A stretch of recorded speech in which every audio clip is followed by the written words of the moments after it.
ya, metode ulama Ahlus Sunnati wal Jamaah di dalam mengajarkan ilmu agama. Kitab mereka, ceramah mereka kosong dari ucapan-ucapan mereka. Selalu isinya Al-Quran, hadis, Al-Quran, hadis. Demikianlah ilmu agama.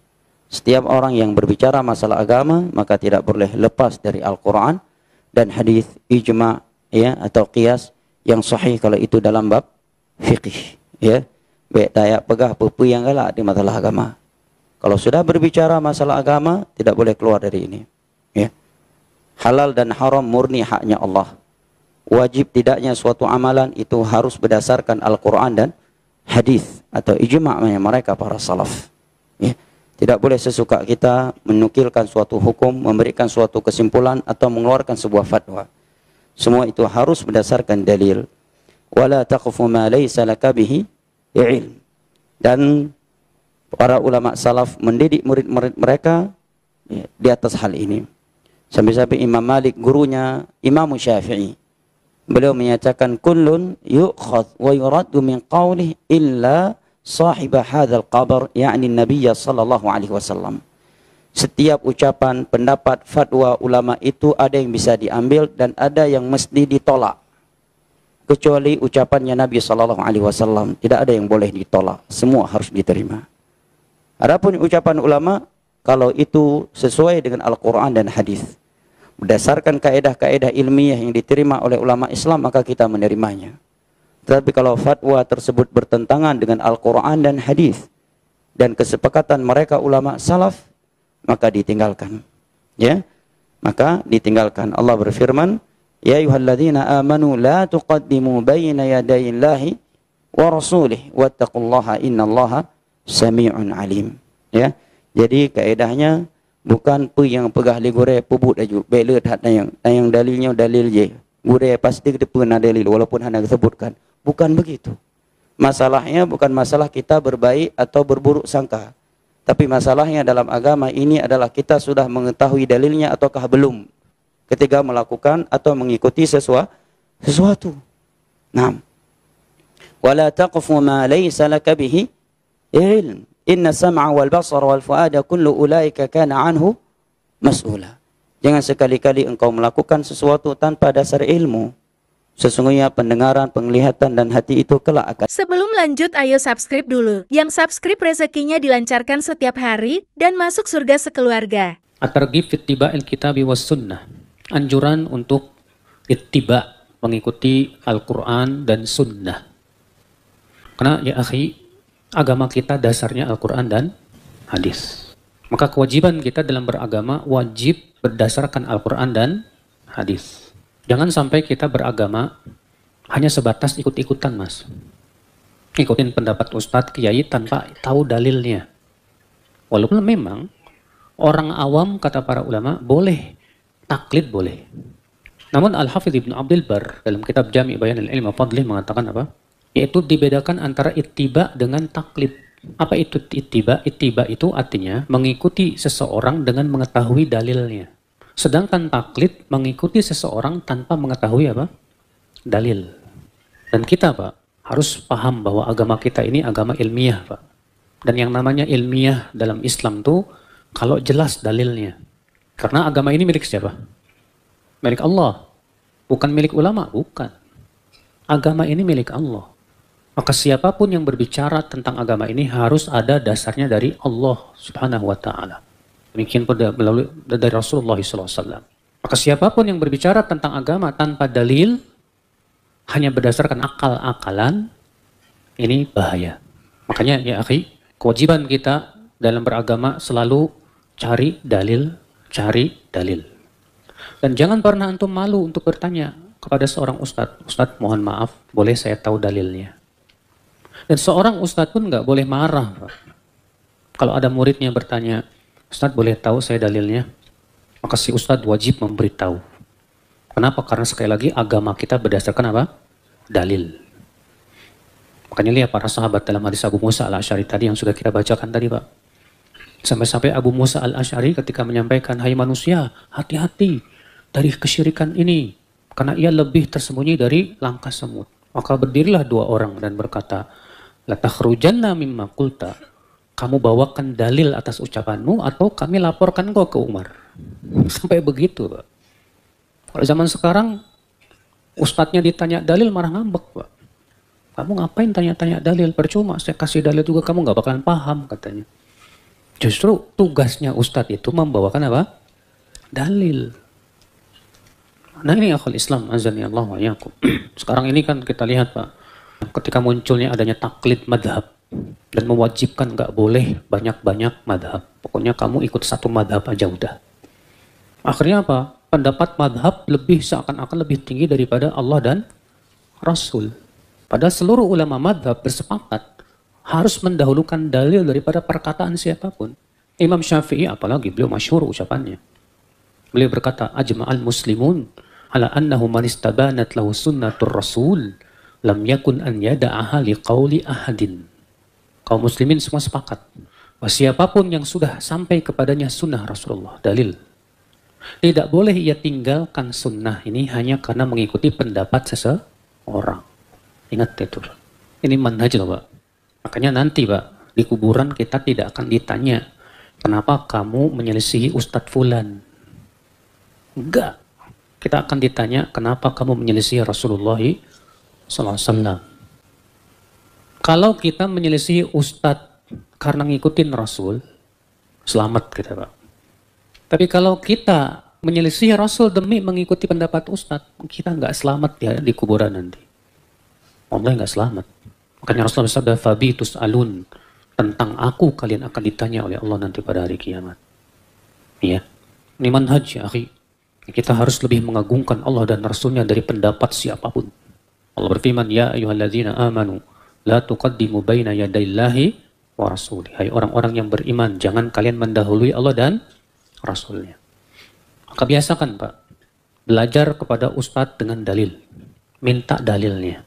Kalaupun antum harus ngikutin pendapat seorang ustadz karena antum belum mampu misalnya, tetap setidaknya antum tahu dalilnya apa. Karena kalau antum nggak tahu dalilnya, cuma ikut-ikutan, itu bukan ilmiah namanya. Itu namanya taklid. Ya. Tapi kalau antum tahu dalilnya, disampaikan Al-Quran atau hadisnya sahih, ya, apalagi dibawakan juga perkataan para ulama, ya, tentang masalah itu, tenang hati antum.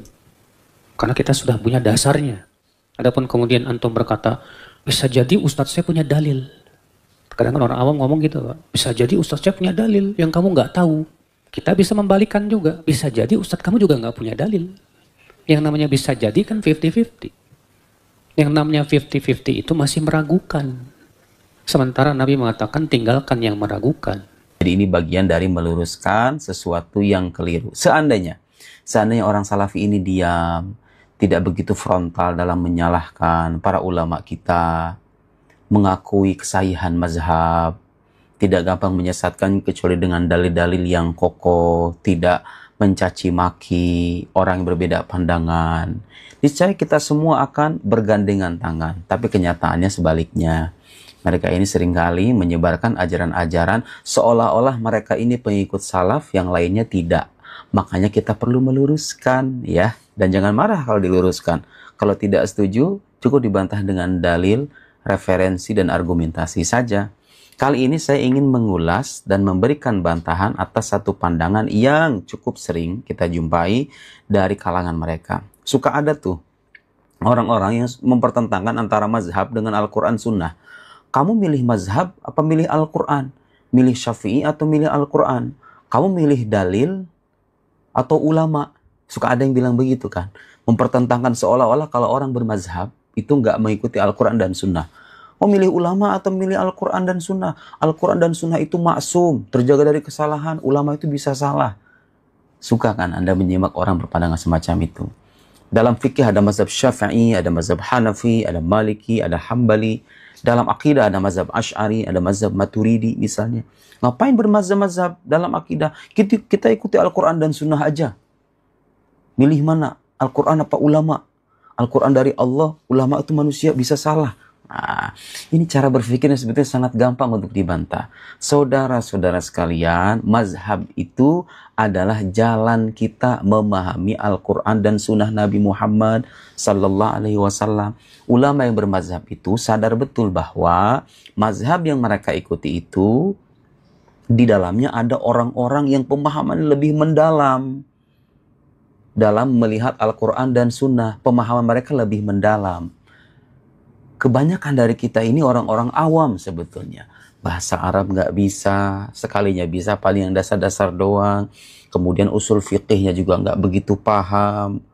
Apalagi kaidah-kaidah fikih, akidahnya, balaghahnya, mantiknya. Jadi untuk memahami Al-Quran itu nggak cukup hanya dengan membuka mushaf, kemudian berfatwa ini halal, ini haram, ini bid'ah, ini bukan.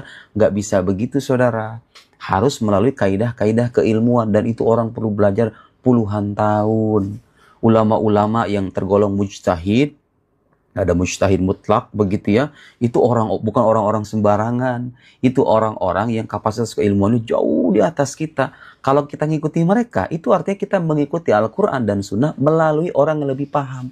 Kita kan nggak paham langsung nih, nggak bisa paham langsung Al-Quran dan Sunnah. Kadang-kadang kita baca terjemahan doang. Ikuti orang yang ahli, yang lebih paham. Paham bahasa Arab, paham usul fikih, paham kaidah penafsiran, paham mantik, paham balaghah. Karena nggak gampang memahami Al-Quran dan Sunnah itu. Nah ini pelajaran juga nih bagi orang-orang yang gampang berfatwa, mengharamkan sesuatu, membid'ahkan sesuatu, tapi tidak melandasinya dengan kaidah keilmuan. Hanya dengan mengutip-ngutip saja. Mengutip Quran Sunnah itu gampang.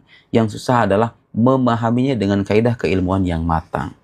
Nah, di hadapan saya ada sebuah buku, ini buku bagus sekali nih. Orang-orang Salafi itu kadang-kadang suka mencitrakan kelompok lain sebagai kelompok yang menyimpang dari Al-Quran dan Sunnah, lalu mereka seolah-olah menampilkannya sebagai pengikut Al-Quran dan Sunnah, dan mengikuti ulama. Tahu nggak? Beliau nulis buku ini, lihat nih. Al-Madhabiyah akhtaru bid'atin tuhaddidu syari'atal islamiyah. Karangan Syekh Muhammad Said Ramadan Al-Buti yang pernah saya ulas di video sebelumnya.